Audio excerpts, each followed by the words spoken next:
आगरा में Shri Banke Bihari educational society द्वारा सामुदायिक रेडियो डॉक्टर भीमराव अंबेडकर विश्वविद्यालय एवं इनक्रेडिबल इंडिया फाउंडेशन संस्कृति के सहयोग से वंदे गुरु साहित्य समागम 2024 का आयोजन आगामी 10 फरवरी 2024 को होने जा रहा है, जिसका उद्घोषणा समारोह गुरुवार को कैलाशपुरी स्थित होटल भावना क्लार्कसन में आयोजित किया गया। वंदे गुरु साहित्य समागम 2024 की आधिकारिक घोषणा मुख्य अतिथि इनक्रेडिबल इंडिया फाउंडेशन संस्कृति चेयरमैन पूरन डाबर ने मंच से उद्घोषणा कर की। इसके बाद आयोजन के आमंत्रण पत्रिका का विमोचन मौजूद अतिथि न्यूरोफिजिशियन डॉक्टर नरेश शर्मा, अप्सा अध्यक्ष डॉक्टर सुशील गुप्ता, श्री बांके बिहारी एजुकेशनल सोसाइटी के संस्थापक अध्यक्ष डॉक्टर मदन मोहन शर्मा एवं नकुल सारस्वत आदि ने संयुक्त रूप से किया।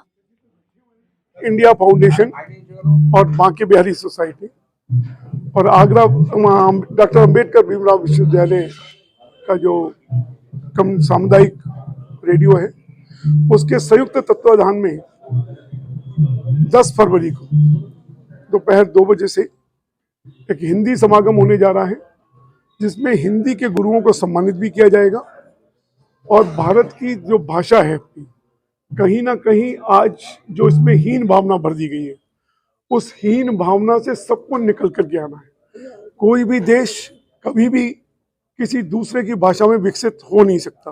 गुलामी की मानसिकता से बाहर निकल करके हमें अपनी भाषा पर गर्व करना है, अपनी भाषा पर सीखना है, जो हमारा ओरिजिनल हुनर है। न केवल अंग्रेजी की डिग्री लेकर के हमको आगे बढ़ना है, बल्कि अपने हुनर को लेकर के आगे बढ़ना है।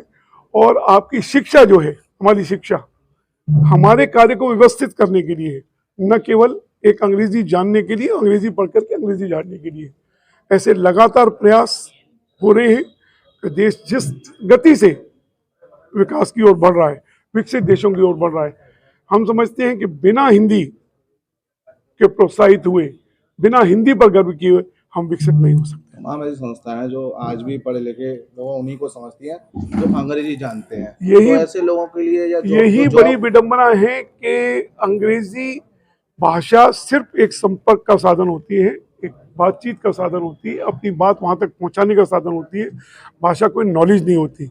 अंग्रेजी का जानने वाला भी उतना बहुत सारी बातों से अनभिज्ञ हो सकता है जितना किसी और भाषा के जानने वाला। भाषा एक अपनी भाषा में हम जितनी जल्दी समझ सकते हैं, जितना बेहतर समझ सकते हैं, उतना किसी दूसरे की भाषा में नहीं समझ सकते, क्योंकि हम उसी में स्वप्न देखते हैं, वही हमारी माँ ने सिखाई है, वही उसी में हम पढ़े बने हैं। तो उसी में ही अपने हुनर को सीखा जा सकता है, अपनी शिक्षा को सीखा जा सकता है, उसी में समझा जा सकता है। इसी उद्देश्य को लेकर के लगातार आगरा में ऐसे प्रयास हो रहे हैं कि हिंदी के प्रति जो हीन भावना अभी तक भरी गई है, उससे बाहर निकाला जाए। ठीक है, कैसे मिलेगा? डॉक्टर सुशील गुप्ता, निदेशक न्यू पब्लिक स्कूल। हिंदी हमारी मातृभाषा है और अब जब से मोदी जी ने इसको आगे बढ़ाने का सोचा है, मुझे पूरी उम्मीद है कि आने वाले समय में हमारी राष्ट्रभाषा को पूरा सम्मान मिलेगा। और ये भाषा एक ऐसी भाषा है जो बहुत सरल है लेकिन बहुत गूढ़ है।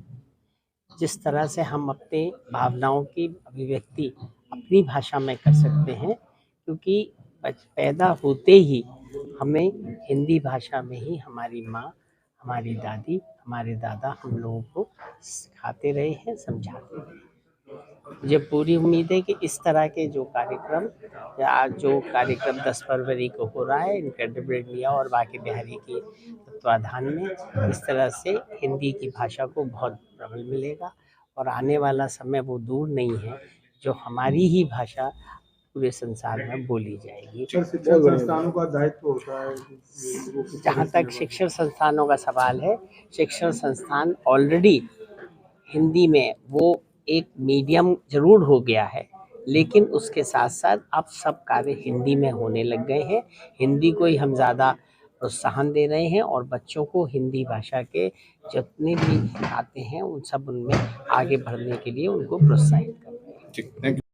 तो मेरा यही संदेश है कि हमारा जो राष्ट्रभाषा है हिंदी है, सभी देशों में अपनी अपनी भाषाओं को सब लोग प्रमोट करते हैं। हम लोग हिंदी भाषी देश हैं, फिर भी हम इंग्लिश को या बहुत सारी जो लैंग्वेज है उनको प्रमोट करते हैं। हमको हमारे देश में हिंदी को प्रमोट करना चाहिए। हमारे देश की भी एक भाषा होनी चाहिए जिस पे हम गर्व कर सकें। Thank you.